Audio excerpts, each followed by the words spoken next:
Let's start this year's Final Thoughts series on a high note and talk about Spider-Man Remastered, developed by Insomniac.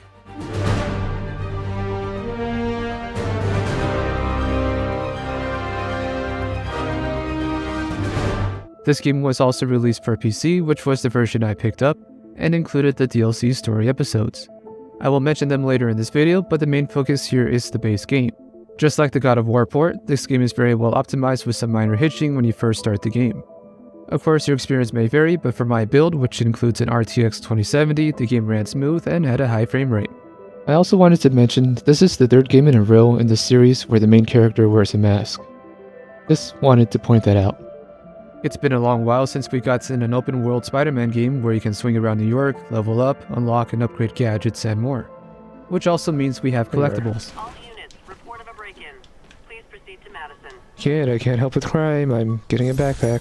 Ooh, brass knuckles. But at least there's actual backstory to what you're collecting, and honestly not as many as I thought there would be. As always, let's start with the gameplay. The combat in this game is quick, snappy, responsive, and rewarding. The game constantly gives you the tools and abilities to chain your combos together, and is very similar to the Batman Arkham style of combat. Although it is nothing revolutionary, it is a nice and refreshing system to get back into when compared to the combat of Jedi Fallen Order or God of War. Like the weight of 1,000 suns has been lifted off my shoulders. I can actually move. While exploring, solving minigame puzzles, and fighting crime, you also get to unlock other Spider-Man suits that come with their own unique ability. These abilities can unleash a spider bot that shocks nearby enemies, buff Spider-Man so he takes less damage, and more. There are also a few cosmetic-only suits in the game, which includes the cinematic suits from Tobey and Andrew Garfield's Spider-Man. That's fantastic. I was not ready for the backhead. Suits abilities aren't the only thing, as you also get access to a number of different gadgets. The gadgets are a little more than just gimmicks. Some weapons and gadgets are used for puzzle solving, such as a spider drone or shock webs, while others can help with crowd control, such as the web bomb or a suspension matrix, which throws enemies in the air for easy combos. It's not necessarily required to use all of these gadgets, however certain special enemies are easier to take down with one or two of them, and it becomes a little more necessary during the DLC missions, and definitely necessary if you're trying to 100% the game. For the most part, this game is very well polished, but there are a few glitches or bugs you might run into, none of which have been game breaking for me, but here are a few examples. I somehow thought you will.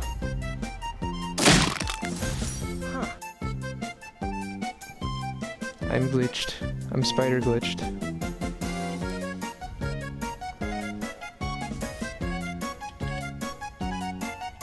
There we go. I got myself out of it.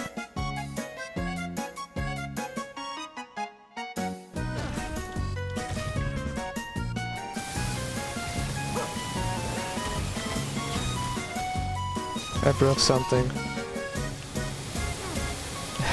I broke something, I'm sorry.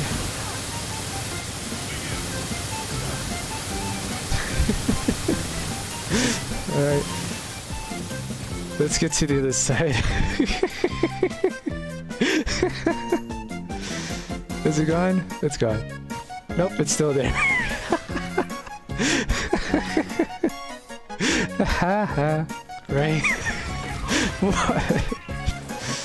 Nothing important. It's fine, it's fine. You can walk it off. He's still back there. I have been falling for 30 minutes! Forever falling. Criminal sparks are walking off. Yeah, nothing a little Neosporin can't fix. Now if you paid in this. While the combat is acrobatic and twitchy, which is my preferred type of gameplay for a single player game, it does come with some faults that slow it down. There are really only two main issues, with the first one being that Spider-Man doesn't always target the enemy you are facing. So if you're diving in to punch and kick enemies, it sometimes swaps over to another enemy, and sometimes enemies that are even off screen. This isn't normally an issue since you are still clearing house, but if you're playing through one of those trial missions that requires you to eliminate targets as soon as possible, it can force you to restart the trial. There is a lock-on button, which does slow down time and lets you manually target your enemies more clearly. I personally just get too much enjoyment pushing buttons that I don't want to slow down the pace, and sometimes forget that this feature exists. To give the game credit, allowing me to play the game without having to use that feature for the most part is actually a positive. The second fault this game has is its camera. It's not the worst and it does a great job more times than not with keeping up with the action. Again, this is also resolved by either manually moving the camera yourself or using the slowdown option. For some, this may never be an issue, more so if you're just going to play the game just for the story and not for any achievement or trial missions. It would just be nice to see it get cleaned up a little more so that lock-ons are faster and the game can stay upbeat and quick. Between these hectic fighting segments, the game also slows down with some stealth-type missions featuring Miles Morales and Mary Jane, where you slowly move around thugs and patrols to get info or an item. There are also some small sections of running around as Peter Parker. So even the hero puts the mask away from time to time to take care of business. Who knows, maybe I should do the same. Oh hey, Dream did a face reveal. And everyone hates his face. I don't really know how to feel about the stealth missions in particular, but they are relatively short and simple enough to get through within 1 or 2 tries. What can't be normally done in 1 or 2 tries, however, are the trial missions in the game. These trial side missions are not related to the main plot, so they can be avoided. However, if you do want to try and get the best rating, the game leaves almost no room for any mistake. Some trials are a little more gimmicky and can be beaten within a dozen tries. However, there's one trial that I just have no patience for, and those are the stealth trials. No! God, please, no! No! No! No! Normally, stealth isn't an issue for me. I've done a lot of stealth missions throughout the game with no problem. Even my last review was about a game that required you to be stealthy. However, with stealth trials, the game wants you to take down certain enemies at a certain time, so you can't freestyle the mission and do it as optimal as possible. Instead, you kind of just have to go through a literal trial and error process, hoping you don't mess up in the meantime to beat the trial and get enough points possible to get the best grade. This basically means in order to get the best rating, you will have to fail the mission multiple times to do so, not because of any mistake of your own, but because they want you to memorize a specific sequence of takedowns.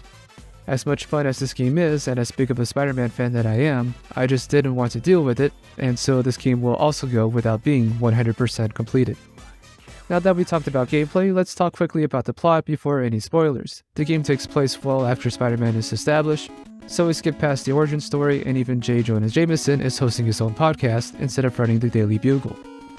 It starts off feeling like a Saturday morning Spider-Man cartoon, and I am all for it. As you can expect from Insomniac, the cutscenes, the soundtrack, and voice acting are top-notch, and I don't have any complaints about it. Along with this, JJ also chimes in from time to time and actually references different events that you played through in the game.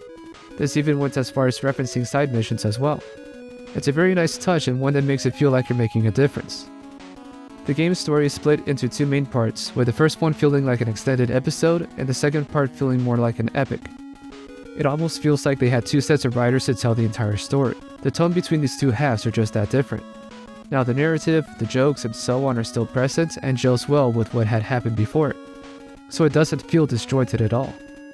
The game starts with Spider-Man taking on Kingpin, and I have to say, this is probably how I want every Spider-Man game to start. Just throw me straight into the action and let me figure out the combat. From there, other gangs start showing up to take over the town, and Spider-Man has to figure out what each faction is up to. More problems and mysteries arise, and Spider-Man has to somehow balance his personal life while figuring out everything else. The overall story stays well within what I expect a Spider-Man story to be. It is somewhat predictable, and the game also gives you a lot of foreshadowing. So if you're even a casual fan of Spider-Man, you'll probably know what's going to happen for the most part. I will say what makes the story good is the timing of the events. With that, I'm going to talk about some light spoilers in the game, so feel free to skip this bit if you just want my final verdict. Continuing with the story, while it is predictable, it's not so much what's going to happen as it is when it's going to happen. As I mentioned before, the story is split into 2 parts, and when that second part hits, it hits hard. We all know Doc Ock is a bad guy, but he starts out as a struggling scientist that Peter works for. Even with all the positivity and words of encouragement, Doc Ock still breaks under pressure and takes things into his own hands. His own many metal hands. His story is very relatable and tragic, as it's a neat way of showing his character. Yes, it's very similar to what was done in Tobey Maguire's Spider-Man 2, but call me a fan because it was still enjoyable. My only gripe is that Doc is a little too much of a scientist. We don't really get to see him outside of the office and how he would interact with the world. Not until he turns, that is. But hey, if they made him any more relatable, I may as well just watch Spider-Man 2, I guess. Of course, Doc isn't the only villain, as we have Mr. Negative, Scorpion, and my personal favorite, the Rhino, among many others. This game is just packed with villains, and I am mentioning it here in the spoiler part because it was fun to run into them for the first time. I was fortunate to not really be spoiled, and I didn't really watch any trailer or video about the game.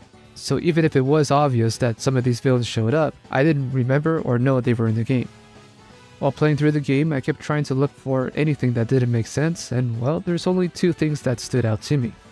The first one comes from Miles Morales. When we first get to play a mission with him, he has a program on his phone that lets him hack into nearby electrical objects. Why am I suddenly getting flashbacks? Anyways, at the end of that level, Miles mentions about sharing the program with Spider-Man, which he never does. And more so with the second half of the game plus the DLC missions, Miles had plenty of time to share this with Spidey, but he never did. Maybe this was addressed in the Miles Morales game, or in the upcoming Spider-Man 2 game. In reality, it doesn't bother me that much. What does though is the second inconsistency, which was how Silver Sable acted during the final DLC episode of the game. Sable and her army were hired to help with the chaos that occurred during the second half of the main story, and leaves before the end of that game.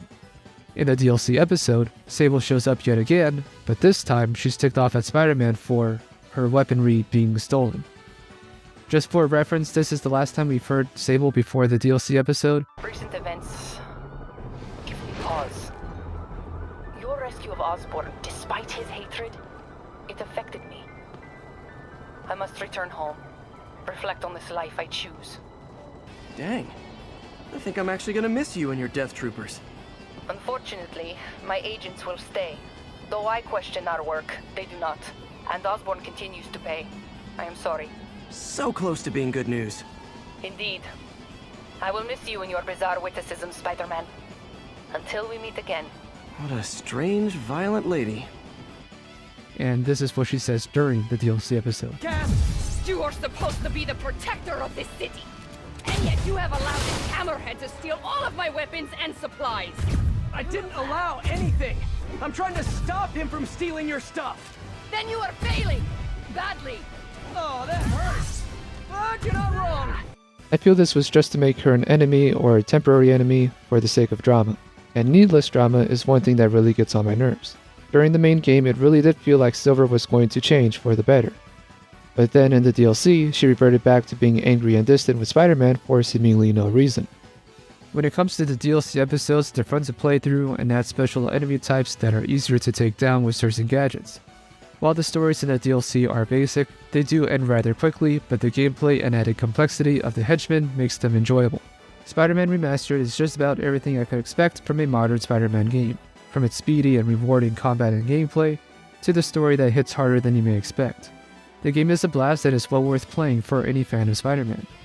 There are a few small nitpicky things here or there, but if we are going to grade the game only on the main story and the combat and none of the DLC or side quests, I'd give the game a 10 out of 10. I don't knock down points for the difficulty, and I did beat the game and most of the quests on hard mode. 100%ing the game does not feel impossible, just very, very annoying, and I don't have the patience to master every element of this game to do so. Really, the only thing I could knock the game for is the two small consistencies with the story and the combat system not being as clean as I would want it to be. But overall, it's not really enough to ruin the game. While the game may not be perfect, it is the best Spider-Man game I've ever played, and for a brand new series of Spider-Man games, this is a great start. Although we may not see certain villains or enemies, this may not be the ultimate Spider-Man game, but it's nothing short of spectacular.